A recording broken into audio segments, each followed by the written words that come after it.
بسم الله الرحمن الرحيم. الحمد لله رب العالمين الرحمن الرحيم مالك يوم الدين الرحمن الرحيم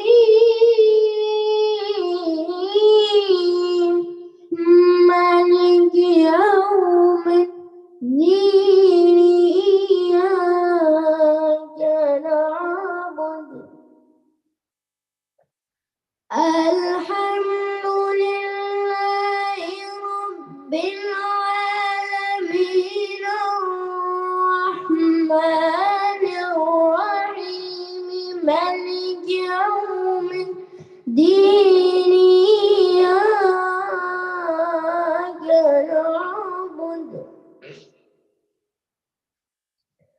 إياك نعبد وإياك نستعين اهدنا الصراط المستقيم صراط الذين أنعمت عليهم غير المغضوب عليهم ولا الضالين ألف لام ميم إياك نعبد وإياك نستعين اهدنا الصراط المستقيم صراط الذين أنعمت عليهم غير المغضوب عليهم ولا الضالين بسم الله الرحمن الرحيم ألف لام ميم ذلك الكتاب لا ريب فيه هدى للمتقين ذلك الكتاب لا ريب فيه هدى للمتقين الذين يؤمنون بالغيب ويقيمون الصلاة ومما رزقناهم ينفقون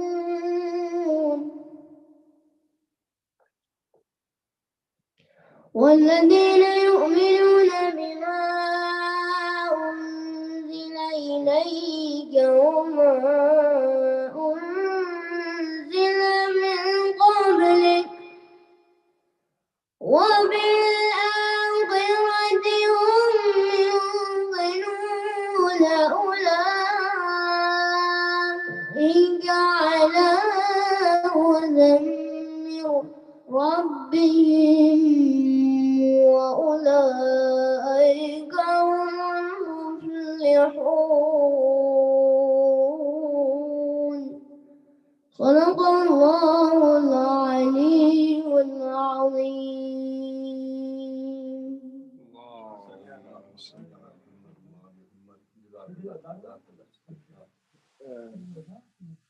Allah should be by time he finishes and maybe they'll be here before the khutbah. Yeah. For Adhan time they have to be. By the time when you start khutbah, you need 5 people. Maybe we wait.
إن الله وملائكته يصلون على النبي يا أيها الذين آمنوا صلوا عليه وسلموا تسليما.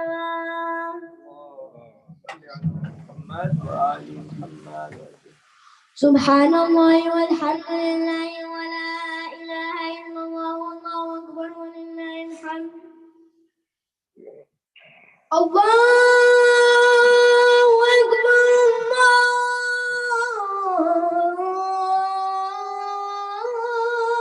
أكبر الله أكبر الله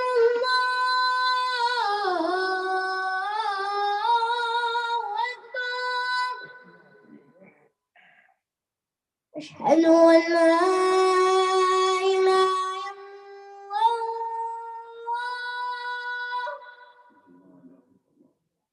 أشهد أن لا إله إلا الله.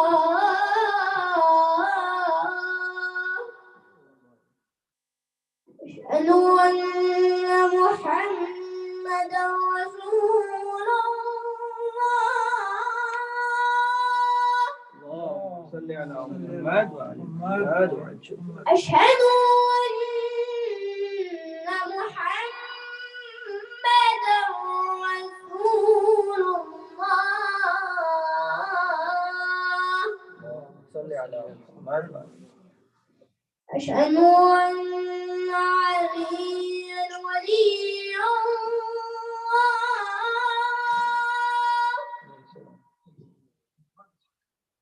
أشهد أن عليا حجة الله.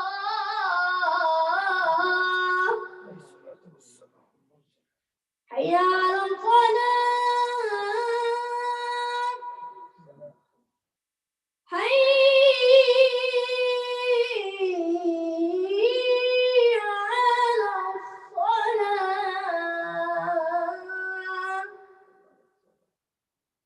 حي على الفلاح. حي على الفلاح.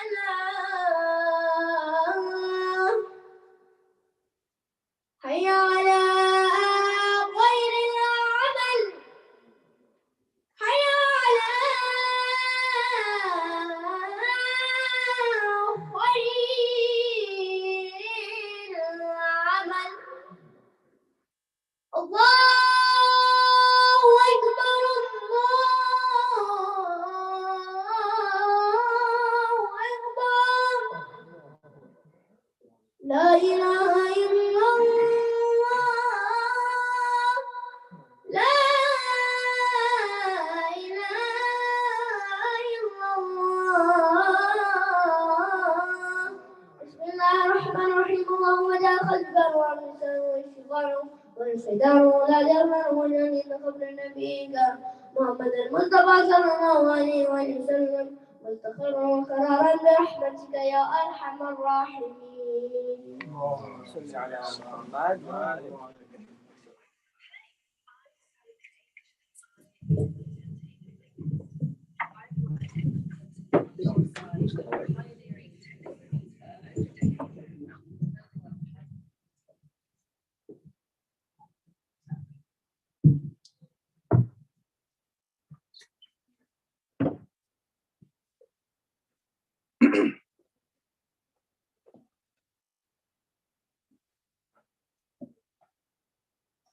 أعوذ بالله السميع العليم من الشيطان الرجيم. بسم الله الرحمن الرحيم.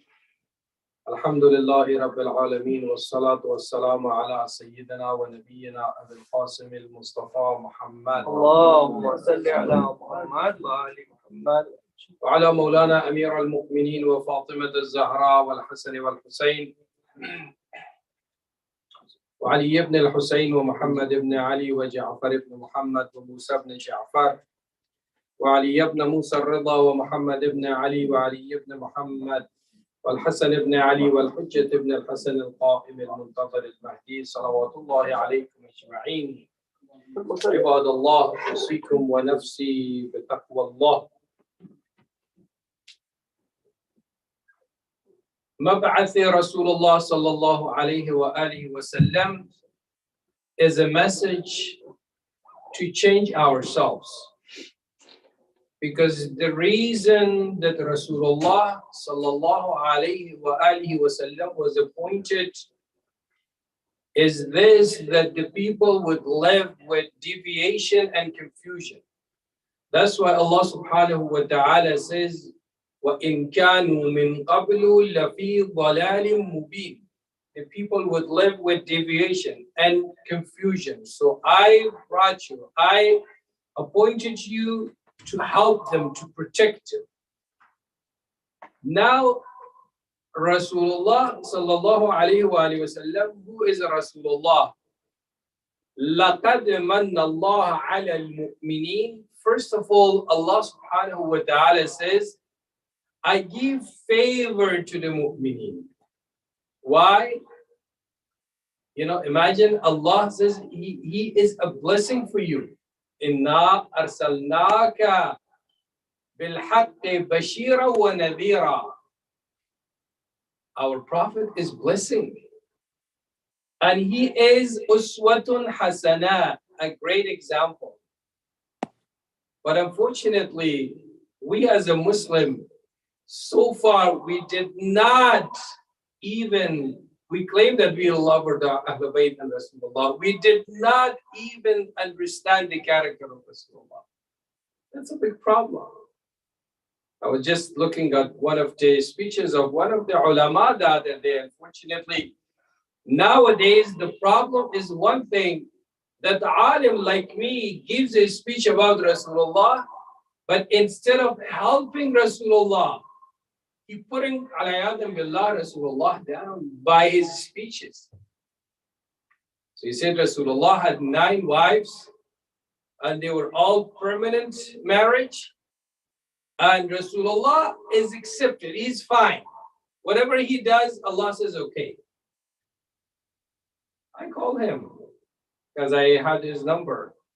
I said, brother, why do you say that Rasulullah is different than other people? What you say is different than Quran.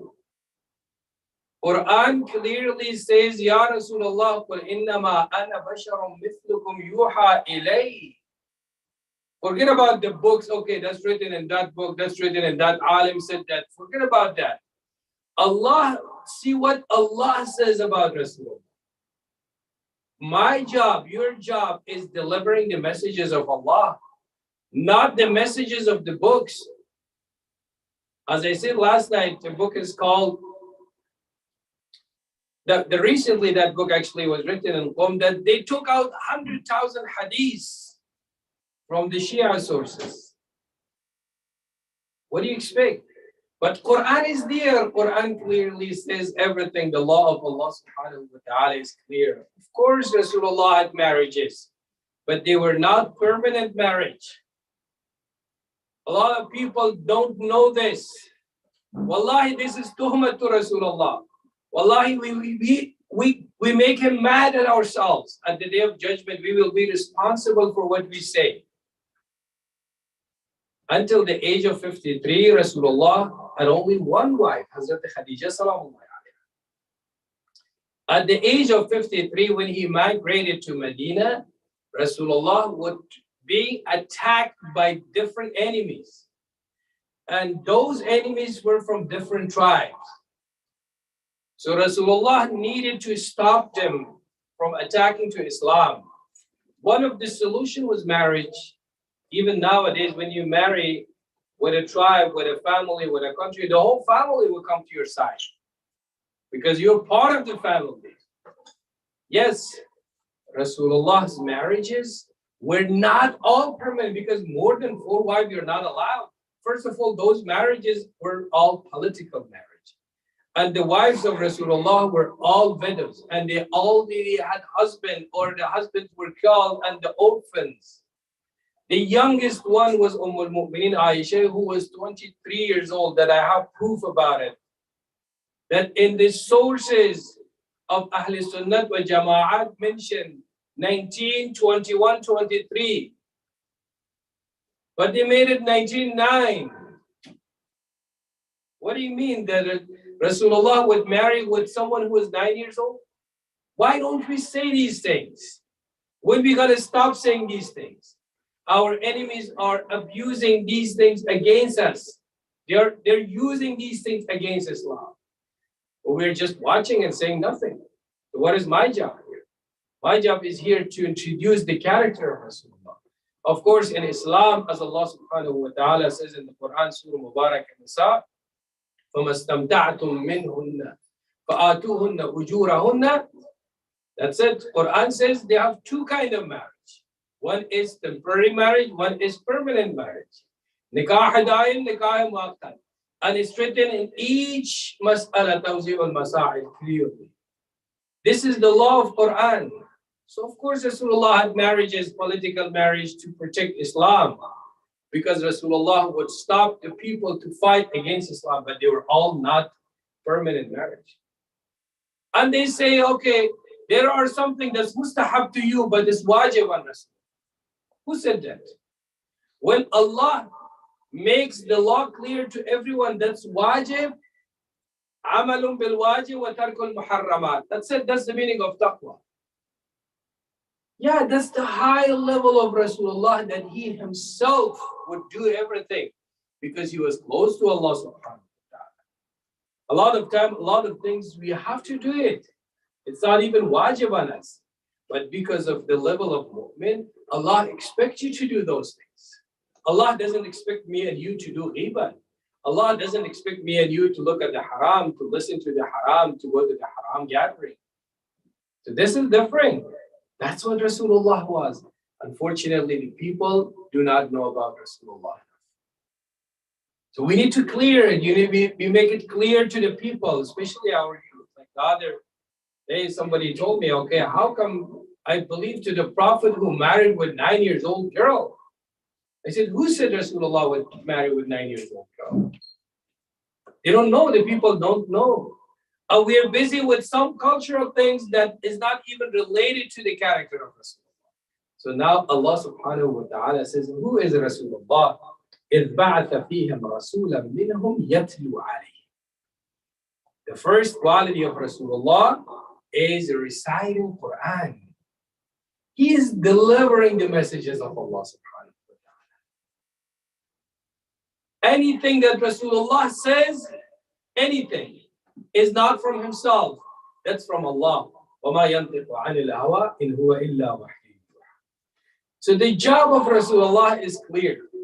That Allah says Rasulullah is the one who is delivering you the messages of Allah subhanahu wa ta'ala. Bismillah ar-Rahman ar-Rahim. إِذَا جَاءَ نَصْرُ اللَّهِ وَالْفَتْحُ وَرَأَيْتَ النَّاسَ يَدْخُلُونَ فِي دِينِ اللَّهِ أَفْوَاجًا فَسَبِّحْ بِحَمْدِ رَبِّكَ وَاسْتَغْفِرْهُ إِنَّهُ كَانَ تَوَّابًا. صدق الله العلي العظيم. اللهم صل على محمد وعلى محمد. اللهم صل على محمد وعلى محمد. اللهم صل على محمد وعلى محمد. بسم الله الرحمن الرحيم.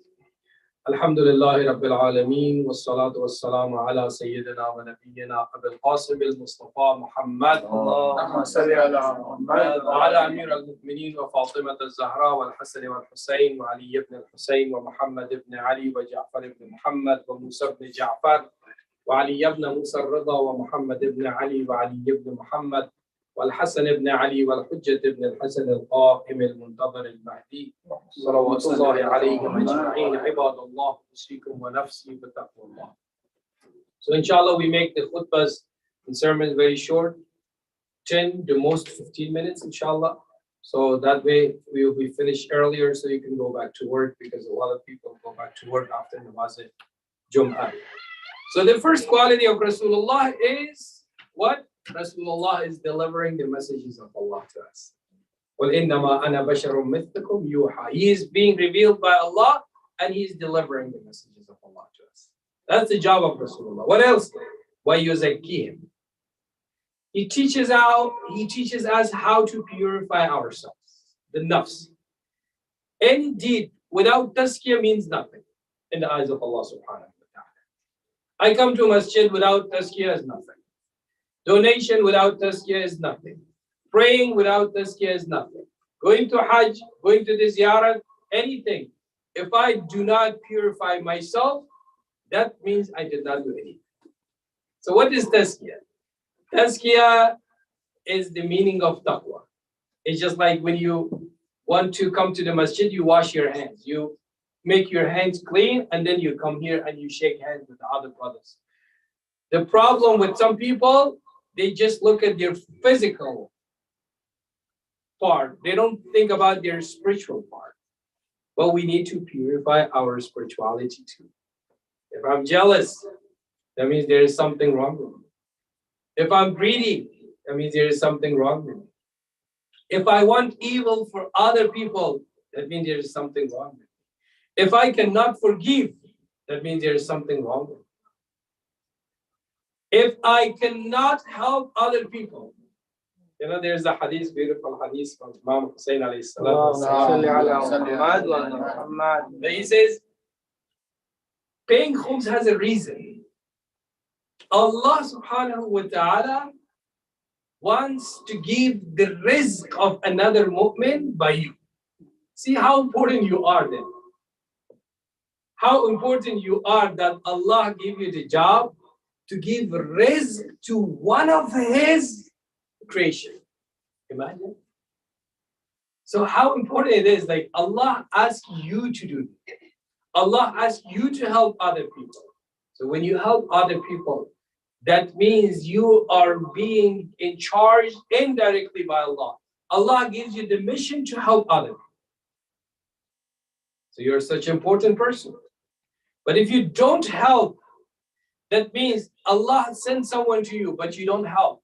That means you actually deny the order of Allah. You just rejected the order of Allah. Allah ordinates you to help other people, but you reject it because you don't want it.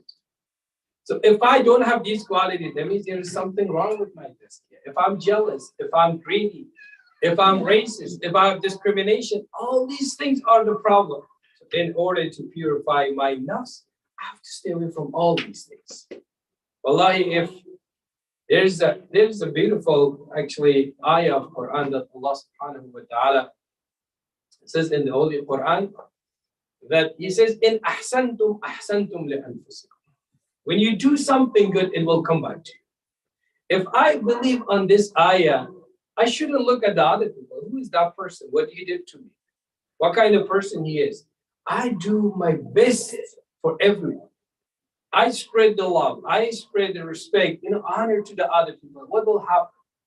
It will come back to yourself. Allah promises. Allah says, you do good. Don't worry about it. I will give it back to you. When you say, مَن يُقْرِضُ اللَّهَ قَرْضًا حَسَنًا, that means Allah says, you give, I'm going to be responsible for it. I will give you back. So you can ask back from me. Where is our faith? We don't even want to help people anymore. We feel like, okay, if I just help other people, I lose something. No, you do not lose anything. Allah promises. He says, you help, I'll give it back to you. So this is the meaning of tazkiyah. If I am the follower of Rasulullah sallallahu alayhi wa sallam, I need to purify myself. وَيُعَلِّمُهُمُ الْكِتَابَ وَالْحِكْمَةِ. Rasulullah is also mu'allim. Mu'allim is the teacher. He's teaching you the Quran. But a lot of us, we recite Quran, we don't even know the meaning of Quran. When this ayah comes, وَيَتَفَكَّرُونَ فِي خَلْقِ السَّمَاوَاتِ وَالْأَرْضِ, Imam Sadiq alayhi salam would stop the person who was reciting. Come on, stop. Yabna Rasulullah, what happened? Did I make a mistake? No. Allah says, يَتَفَكَّرُونَ. They keep thinking about the creation of Allah subhanahu wa ta'ala. Why didn't you think about the creation of Allah when you recited this ayah? Right? So that's a problem. So Rasulullah is mu'allim. He says, you have to teach each other Quran. He says, خَيْرُكُمْ مَنْ تَعَلَّمَ الْقُرْآنَ وَعَلَّمَ. The best of you among you are those who learn Quran and teach Quran to the other. خيركم من تعلم القرآن وعلمه. At the day of judgment, the responsibility of the father. There are some rights upon parents from the children's side. One of them is good name. The other one is teaching them Quran. If I do not teach my children Quran, I will be asked by Allah. Allah will ask me that, why didn't you do your job? وَإِن كَانُوا مِن قَبْلُ لَفِي ضَلَالٍ مُبِينٍ. And before Islam, the people would live with deviation and confusion. Now Rasulullah came. What did he bring with himself? Rasulullah brought him ayat al-Quran. He delivered the messages of Allah. He taught us how to purify ourselves. Brothers and sisters, it's very important that nowadays, unfortunately, because of materialism, because of this dunya, we don't find the real respect anymore. We don't find the real honesty anymore. We find it, but not a lot. We should work on that. We can start by ourselves. If someone is mistreating us, it doesn't mean that that person is bad. It means that person needs help. We need to help him. We need to forgive him. That's why Allah says, أَلَا تُحِبُّونَ أَن يَغْفِرَ اللَّهُ لَكُمْ? Don't you love to be forgiven by Allah? Allah says, فَلْيَعْفُوا وَلْيَصْفَحُوا. So you start from yourself. Imagine if today, these are 10, 15 people we are here, we decide to forgive all those people who mistreated us. What will happen? I have a number, 50 people, 40 people, you have 30 people, 20 people. Imagine how many hatred will be gone. This is what Allah wants. This is what Rasulullah. Someone came to kill Rasulullah. He put the sword on his neck. Ya Rasul, Ya Muhammad sallallahu alayhi wa sallam, who's going to help you now? I can kill you right now. Rasulullah says, my Lord, Allah will help me. So in a second, Rasulullah turned and took the sword back from him. Rasulullah says, now I can kill you. You're right here, right? I can kill you. Who is going to help you? So that man was smart. He was even mushrik. He was disbeliever, but he was smart. He said, Karamuka ya Muhammad. Afwuka wa karamuka ya Muhammad. Your forgiveness, your generosity will help me. I'm sure you're not that kind of person to kill me. What does Rasulullah do? Rasulullah gave him the sword. He said, the sword, oh, I'm not going to kill you. You're going to kill me, but I am not going to kill you. So he walked. After a few minutes, he came back and said, La ilaha illallah Muhammad. He said, now I know that you are the prophet. You are Muslim. If someone mistreating me, that's it. I stop talking with that person forever. No, they're not allowed to do that. We should learn from Rasulullah. If someone does anything bad to me, he mistreated me, he took my right away from me, it doesn't mean that I do the same thing with him. I should forgive. I should give advice. That's why Allah says, forgive, give them guidance, and also stay away from arrogance. That said, don't get close to them, but at the same time try to guide them to the path of Allah subhanahu wa ta'ala. Bismillah ar-Rahman ar-Rahim. Inna a'tainaka al-kawthar, fasalli li rabbika wanhar, inna shani'aka huwa al-abtar. Sadaqallahu al-aliyyul azim. Allahumma salli ala Muhammad.